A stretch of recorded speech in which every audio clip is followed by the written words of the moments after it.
What's up? What's up, dude? Yo, brother, what's going on? What's going down?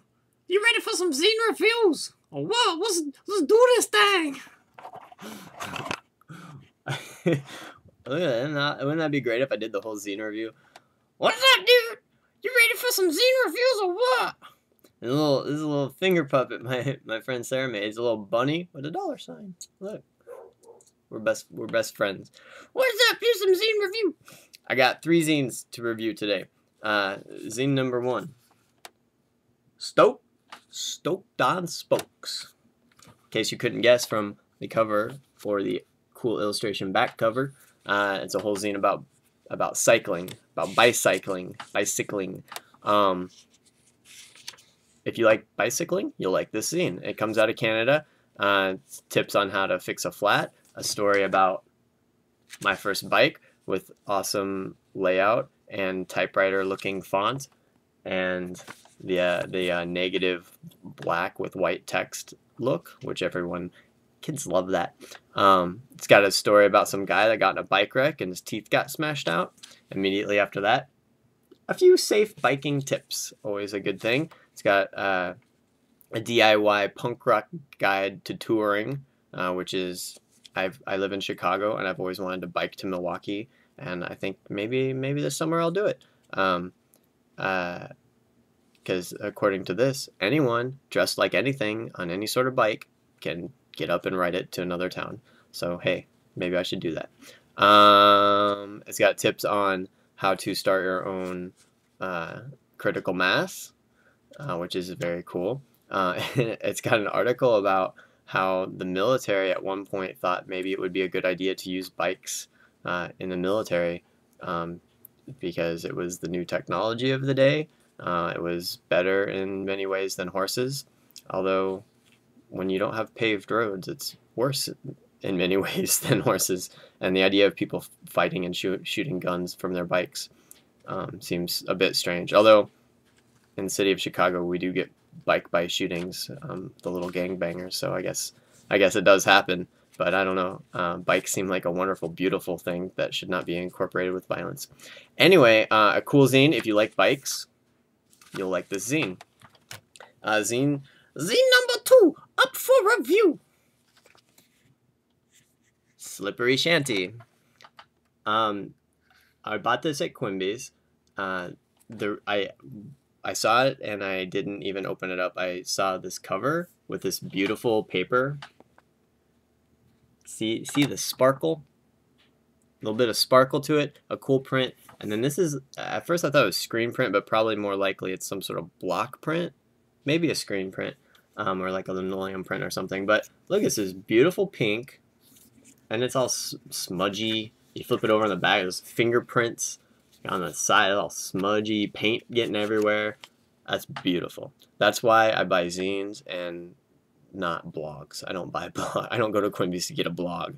I don't buy glossy magazines because magazines don't have smudgy, goopy, drippy paint mess fingerprints all over that.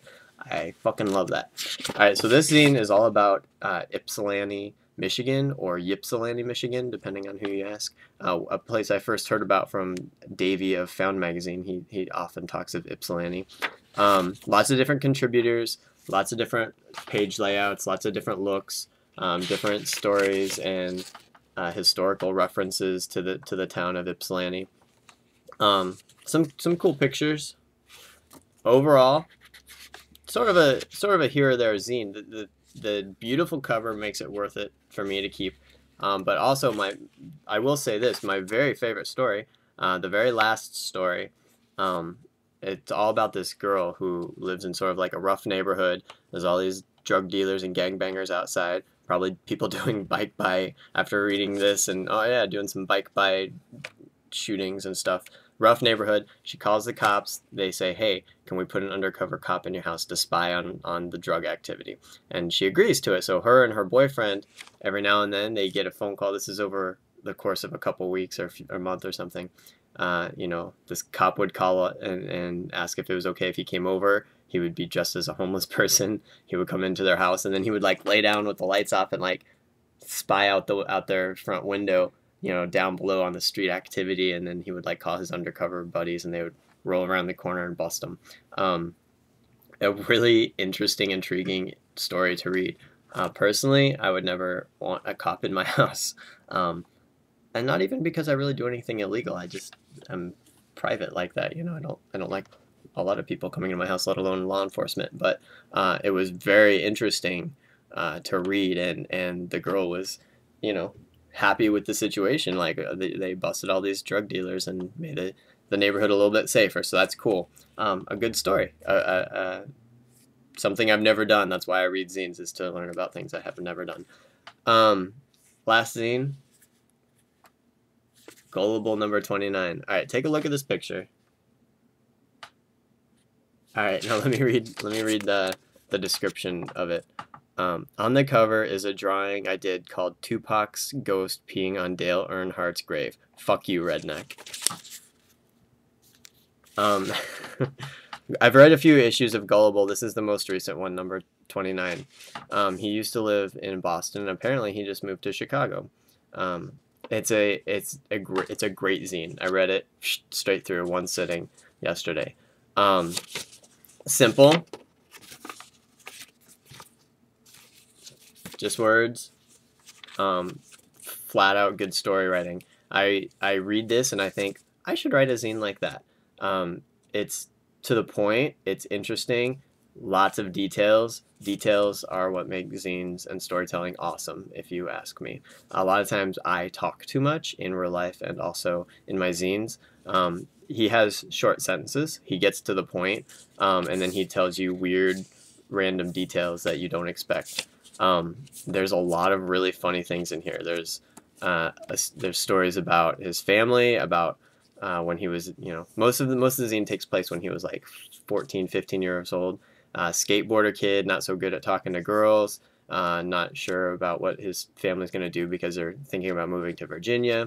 So it's got all these stories about, you know, the words he was allowed to say and not allowed to say growing up. It's got stories about learning how to drive. It's got stories about his mom and his dad beginning to swear in front of him and beginning to talk about like smoking weed and stuff like that, and like getting to that age where you're like old enough that your parents talk to you about real stuff. This zine is excellent. You'll fucking love it. Good story writing. That's it for today. Next week, or hopefully sometime soon, I will review Secret Beach with Bradley Adida whenever he comes over to my house. It's a new zine by Liam Warfield. That's it. Peace out, buddy!